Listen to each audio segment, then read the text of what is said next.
नमस्कार, जोहार दोस्तों।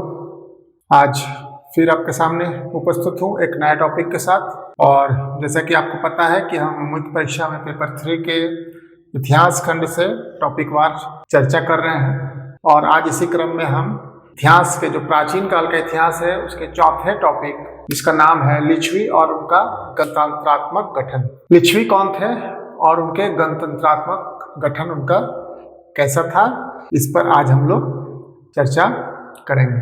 मुख्य परीक्षा के दृष्टिकोण से अगर देखें तो लिच्छवियों का गणतंत्रात्मक गठन अर्थात उनका जो कॉन्स्टिट्यूशन था, लिच्छवियों का जो संविधान था, ये सबसे महत्वपूर्ण बिंदु है। और मुख्य परीक्षा में प्रश्न इसी से आएंगे कि आखिर लिच्छवियों का संविधान कैसा था, लिच्छवी का गणतंत्रात्मक गठन कैसा था। तो उनके संविधान पे आने से पहले हम थोड़े संक्षिप्त तरीके से लिच्छवियों के बारे में जान लेते हैं। तो जैसा कि आपको पता है कि वैदिक काल के उपरांत भारत में कोई एक छत्र राज्य किसी शासक का नहीं था। और उत्तर वैदिक काल के बाद जो 600 ईसा पूर्व से लेके लगभग 325 ईसा पूर्व तक की अवधि में 16 महाजनपद हुए। और ये अधिकांश जो 16 महाजनपद थे ये सारे क्षेत्रीय राज्य थे, कोई एक छत्र राज्य किसी शासक का नहीं था। तो 16 क्षेत्रीय राज्यों में वो प्रदेश बटा हुआ था। तो इन 16 महाजनपदों में से अधिकांश महाजनपदों में राजतंत्रात्मक शासन था और कुछ में गणतंत्रात्मक शासन था। तो किस किस प्रदेश में गणतंत्रात्मक शासन था ये हम पहले देखते हैं। 16 महाजनपदों में वज्जी, मल्ल, कुरु, पांचाल और कंबोज। फिर से मैं दोहराता हूं, 16 महाजनपदों में से वज्जी, मल्ल, कुरु, पांचाल और कंबोज, ये 5 महाजनपद हुए। महाजनपद जो गणतंत्रात्मक शासन जिनमें था, बाकी में राजतंत्रात्मक शासन था। तो इन गणतंत्रात्मक शासन वाले जो महाजनपद थे उनमें एक था वज्जी संघ। वज्जी संघ, और उस वज्जी संघ में कुल 8 कुल थे। उस वज्जी संघ में 8 कुल थे और उनमें से एक जो था लिच्छवियों का था। तो लिच्छवियों में जो शासन व्यवस्था थी उनकी गणतंत्रात्मक थी और इनका जो संविधान है, इनका जो गणतंत्रात्मक गठन है, ये बहुत प्रसिद्ध हुआ। इसीलिए हमारे सिलेबस में ये टॉपिक है कि लिच्छवी और उनका गणतंत्रात्मक गठन। आखिर लिच्छवियों का संविधान कैसा था, तो इस पर हम लोग आगे चर्चा करेंगे। और इस टॉपिक से अगर प्रश्न आते हैं तो सिर्फ और सिर्फ लिच्छवी संविधान से आएगा, इसलिए आप इसमें जो है लिच्छवी संविधान को एक बार पढ़ ले और ये आश्वस्त रहें कि जो भी प्रश्न इस खंड से, इस टॉपिक से होगा, ये लिच्छवियों के संविधान पर ही होगा। बाकी लिच्छवी कौन थे, क्या थे, ये आप थोड़ा अपना संक्षिप्त में अध्ययन कर सकते हैं। मैंने बता दिया कि जो 5 गणतंत्र थे 16 महाजनपदों में से, उनमें वज्जी संघ के अंतर्गत जो 8 कुल थे उनमें एक लिच्छवी भी था। हालांकि लिच्छवियों के उद्गम पर भी बहुत से विद्वानों ने बहुत से विचार दिए हैं। जैसे डॉक्टर V.A. स्मिथ का मत है कि लिच्छवी तिब्बत में उनका उद्गम हुआ था। उसी तरह हम देखें तो डॉक्टर S.C. विद्याभूषण लिच्छवियों को पारसी मानते हैं और होजसन नामक एक विद्वान थे जिन्होंने लिच्छवियों को सीथियन माना है। तो अनेक अनेक विद्वानों के अनेक अनेक मत थे, लेकिन हम बेसिकली इस जो टॉपिक पे हम लिच्छवियों के संविधान पर चर्चा करेंगे। तो लिच्छवियों की जो शासन व्यवस्था थी उस पर हम लोग फोकस करेंगे, क्योंकि प्रश्न इसी खंड से आएंगे, इसी टॉपिक पर आएंगे। तो लिच्छवियों का जो संविधान था उसमें 3 उच्च अधिकारियों का वर्णन हम पाते हैं, उल्लेख हम पाते हैं। ये कौन कौन से थे?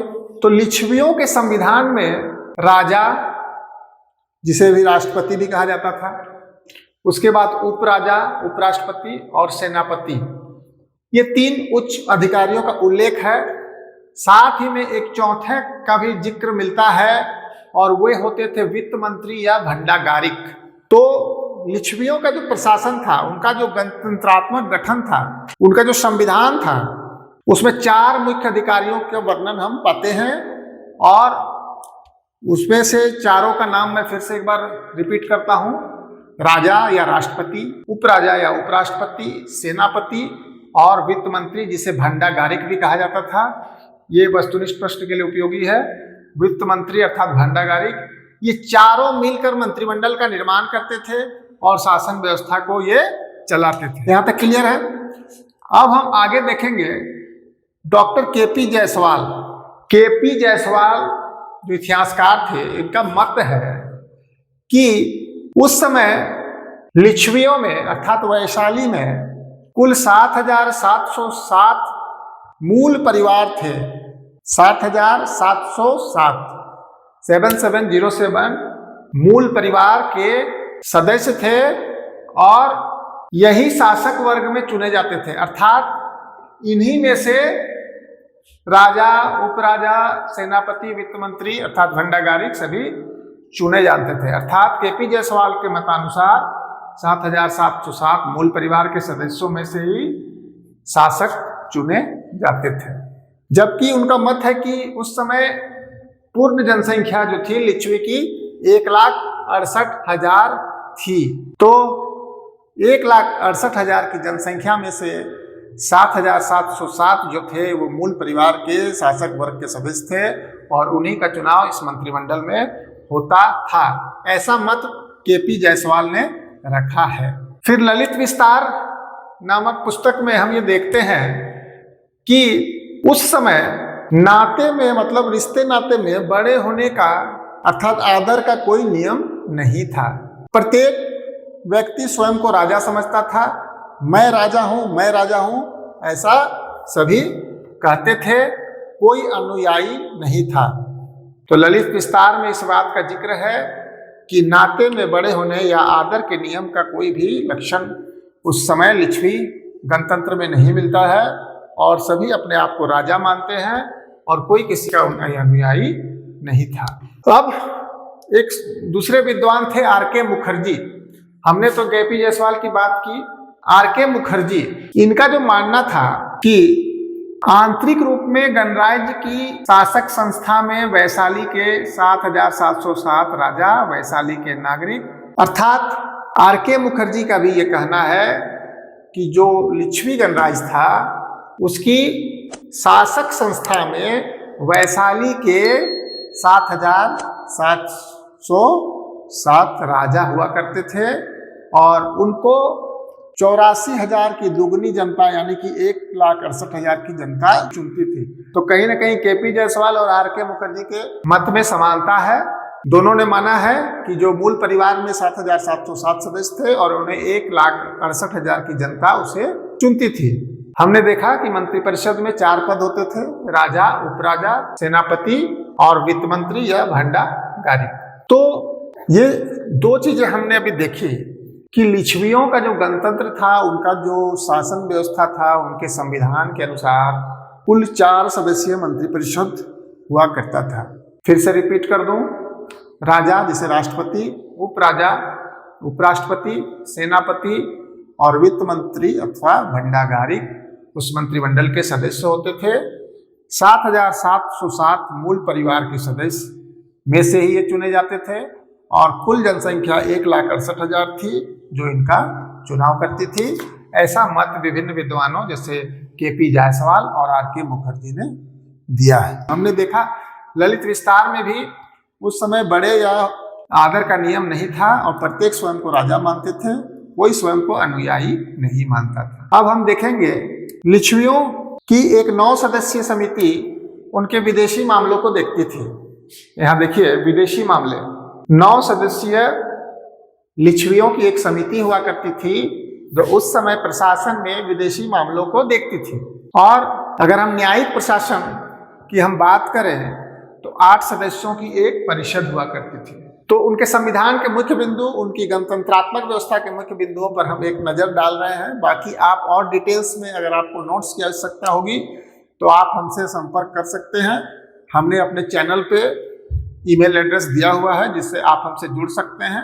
और आप किसी भी बात पर अपनी बातें किसी भी टॉपिक पर हमसे कह सकते हैं। तो हमने देखा पहले मंत्रिमंडल, फिर विदेशी मामलों के लिए 9 सदस्यीय लिच्छवियों की समिति, उसके बाद न्यायिक प्रशासन हेतु 8 सदस्यों की एक परिषद, सर्वोच्च न्यायालय की व्यवस्था भी थी और जिसे अताकुलक कहा जाता था।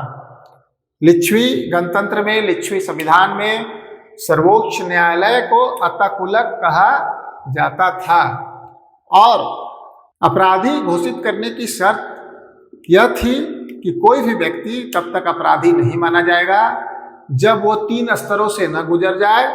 सबसे पहले उसे राजा से, फिर उपराजा से और फिर सेनापति से।